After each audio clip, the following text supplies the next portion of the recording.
Okay, YouTube. Today we'll be installing these pusher intake manifolds, cold and hot, from Pusher Intakes on a 2002 7.3. Already started the install a little bit, but you're gonna have to take off your hot side charge pipe, cold side charge pipe. Take this clamp off the turbo.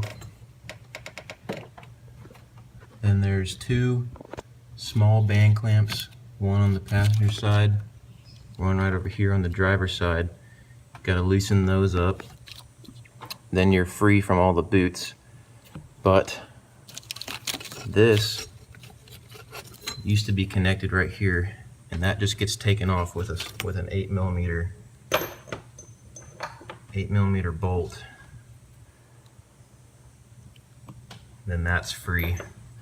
That gets relocated on the new intake manifold. These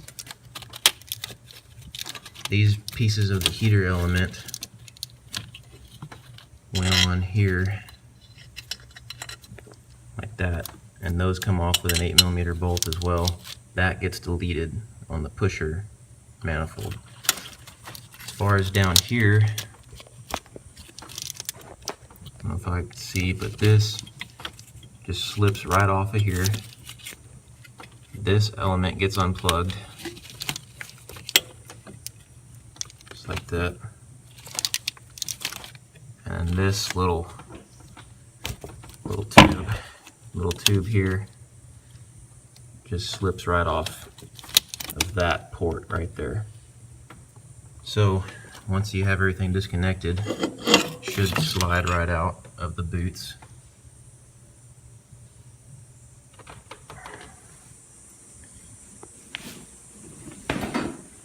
Taking this off here, you can see that gets deleted with the new pipes.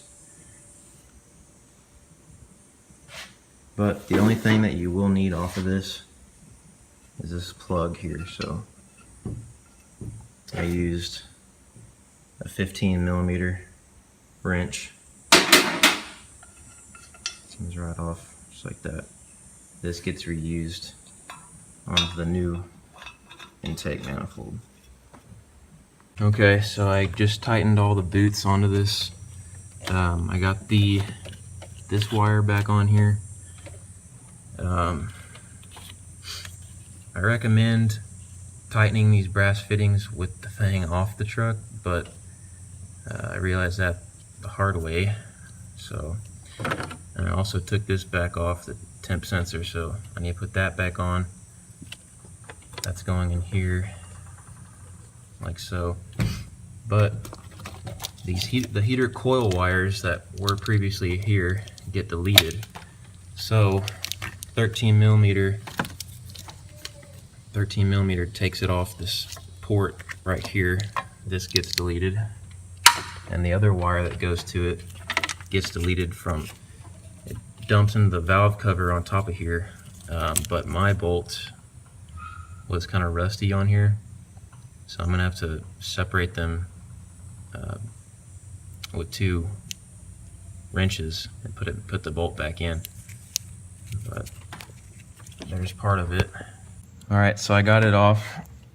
Had to use two 13mm wrenches to break it off of that stud because it was a little gummed up.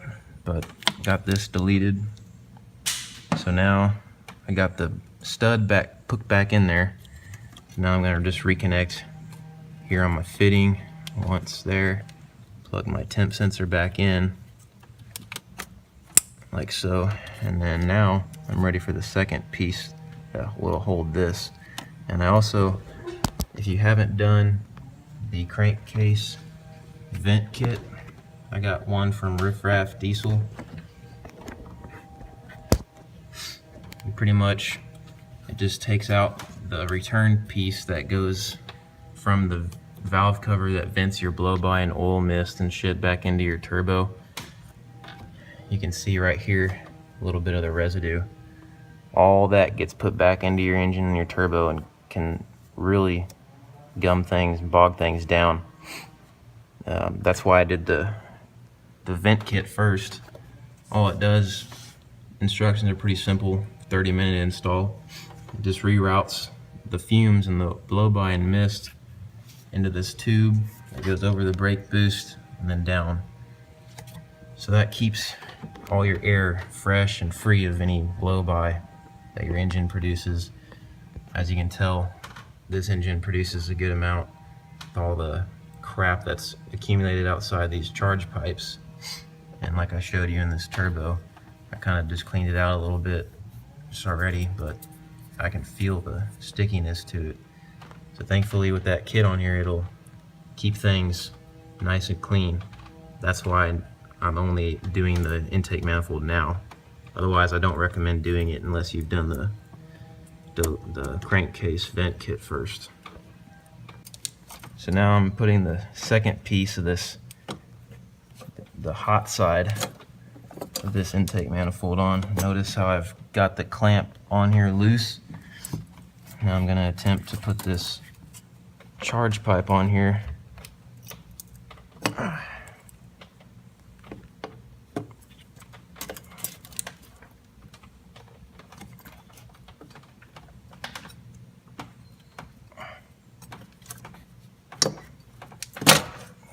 Shit. There it goes. And it says to leave a gap down in here, 1/16 gap. It's a little bit bigger right now, but I'm gonna go ahead and get this stuff tightened up first and then see what we got left over.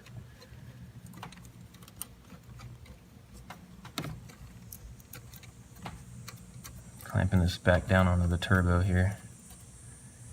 Let me get my impact.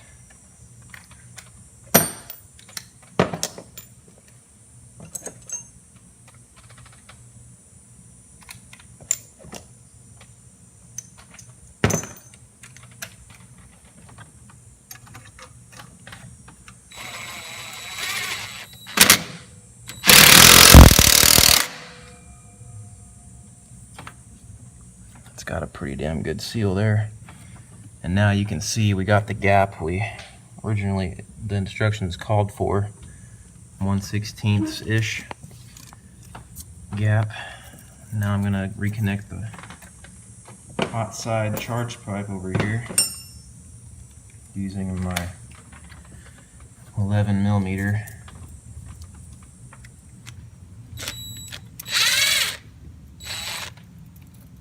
Cool tip to always keep in mind is whenever you're putting these clamps back, put them in an area where they're not going to rub against anything, and it makes it easy on the next time you have to take it off.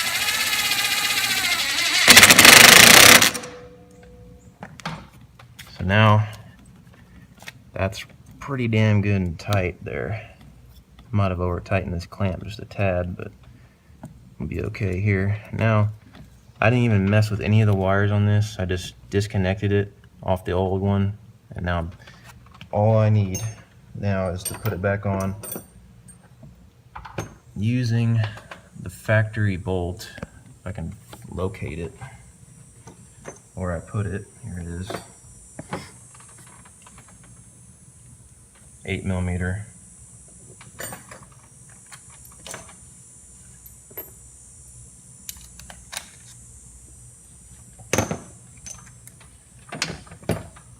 This 8mm is just going to slide right through there and thread right into our pusher intake manifold.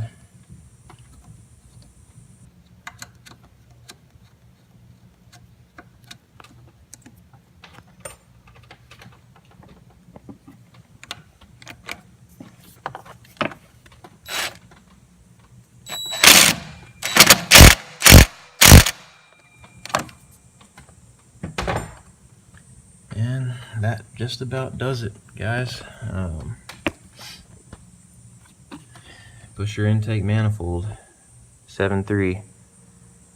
Pretty straightforward, pretty simple.